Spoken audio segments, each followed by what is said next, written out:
Viva! Boas práticas de mediação e conciliação.dn, respondendo aqui em especial a dúvidas e curiosidades, bem como partilhando dicas e aprofundamento de técnicas.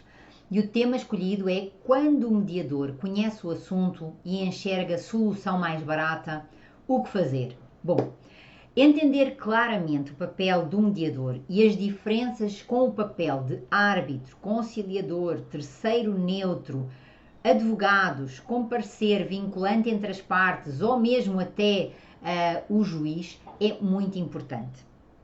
É verdade que a ansiedade por uma resposta e uma resolução da situação ela ainda nos empurra, ela ainda nos força a ir para aquele terceiro que decide. Porque tem um maior discernimento de ver e aplicar uma boa solução na vida dos outros. E o que é certo é que frequentemente eu ainda recebo várias perguntas sobre porque é que o mediador não pode argumentar se ele conhecer do assunto e se de acordo com a sua experiência, com a sua vivência, ele enxerga efetivamente até uma solução mais barata. Bom, a questão fundamental é nós entendermos que os processos eles têm regras e eles têm objetivos a ser alcançados.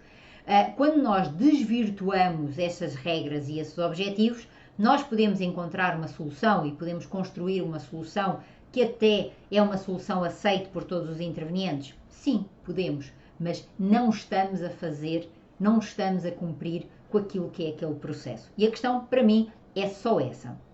Então, a questão tem de ver com os princípios da mediação, em particular com a autonomia da vontade. Se aquelas pessoas querem um terceiro que lhes dê uma sugestão, querem um terceiro que lhes dê uma avaliação não vinculante sobre determinada situação, querem um terceiro que lhes dê uma orientação, elas podem contratar esse terceiro? Podem. Isso não se chama mediação. É só isso, mais nada. E por conta de ser só isso, o que nós precisamos de entender é que a autonomia da vontade significa escolha e manutenção no processo, significa construção efetiva pelos próprios da solução que melhor atende a todos e significa também liberdade e responsabilidade.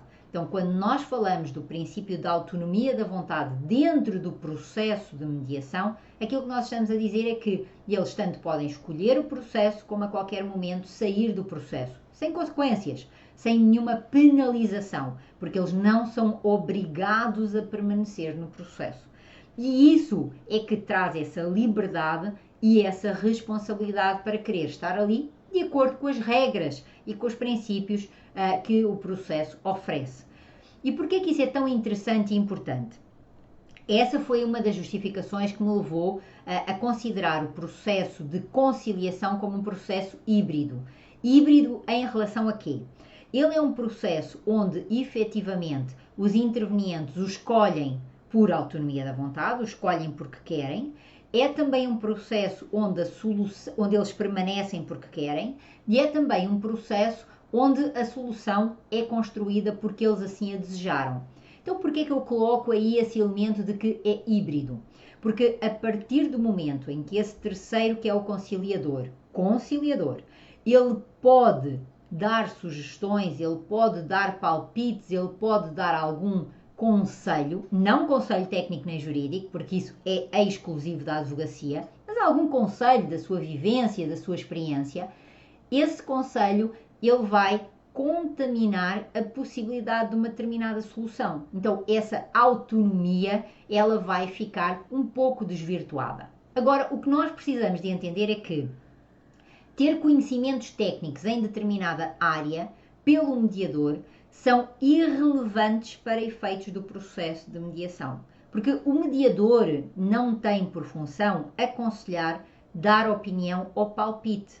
A função do mediador, e nós precisamos de entender isto de uma vez por todas, é que quando o mediador ele conhece do assunto, aquilo que nós precisamos de entender é que ele tem de fazer um esforço maior para realizar essa sua especial atividade técnica de mediador. Isso mesmo, mediador é um técnico especializado na prevenção, gestão e resolução de conflitos, sem poder decisório, com uma formação específica no processo de mediação e sendo ele escolhido ou aceito pelos intervenientes por meio de algum procedimento próprio, ele vai auxiliá-los a entenderem o conflito, ele vai estimular o diálogo dos diferentes intervenientes e vai incitar os mediados a tratarem as suas diferenças de uma forma consensual, construtiva, com colaboração entre eles, para que em conjunto, após serem identificados interesses, necessidades e valores,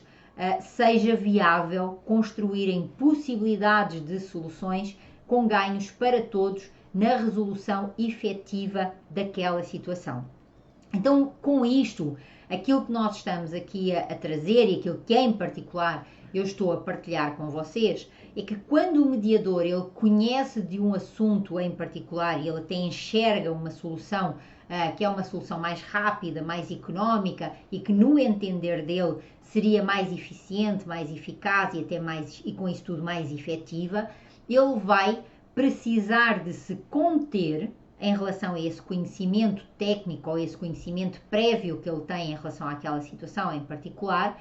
E o que é que ele pode fazer então? Bom, ele pode levar os intervenientes através de questionamentos de perguntas reflexivas, de perguntas de informação, de perguntas até exploratórias sobre o que é que eles identificam como possíveis soluções, aplicar a ferramenta do teste de realidade para que eles enxerguem se aquela é ou não uma situação e uma solução execuível e adequada à pretensão que todos os intervenientes ali têm, e a partir daí conseguir potencializar designadamente a criatividade dos intervenientes através da sua atuação com essas regras que aqui eu vos falei, com esse propósito, com esses objetivos que a atuação dos mediadores tem no processo. Então é muito, muito importante nós entendermos e desmistificarmos que a mediação é muito diferente do processo de arbitragem. No processo de arbitragem, aí sim, quando o árbitro é escolhido para ocupar aquela função de juiz-árbitro ou num tribunal arbitral ele compõe aquele coletivo de árbitros, aquilo que nós vamos ter é a escolha de profissionais que são colocados nessa função que têm efetivamente especial saber em relação àquela temática. Porquê? Porque eles vão decidir e vão decidir de forma irrecorrível em relação àquela situação. Totalmente diferente do processo de mediação. No processo de mediação, aquilo que se quer, aquilo que se pretende é que sejam os próprios intervenientes a encontrarem, a construírem em conjunto, após identificarem interesses, necessidades e valores, possibilidades de solução com ganhos para todos os intervenientes. Então, se são eles que vão construir a solução, o conhecimento ou o saber de quem está ali a exercer a função de mediador, é totalmente indiferente. Porquê? Porque esse mediador, ele efetivamente o que vai ter como função é auxiliar os intervenientes a entenderem o conflito, é estimular o diálogo entre eles e é incitar a que eles tratem as suas diferenças de uma forma consensual. Por exemplo, ultrapassando questões que sejam bloqueios à comunicação ou ultrapassando questões que sejam impasses à construção de soluções, identificando, por isso, sempre qual é a forma como eles, através das diferentes situações, vão conseguir construir a melhor solução para todos. E, portanto, desmistificando de uma vez por todas o mediador, os conhecimentos prévios do mediador, eles são absolutamente irrelevantes para aquilo que é a sua prática como técnico especializado na prevenção, gestão e resolução de conflitos. O que importa mesmo é que você, se é mediador ou se quer contratar um mediador, verifique qual é que é a formação específica desse profissional no processo de mediação.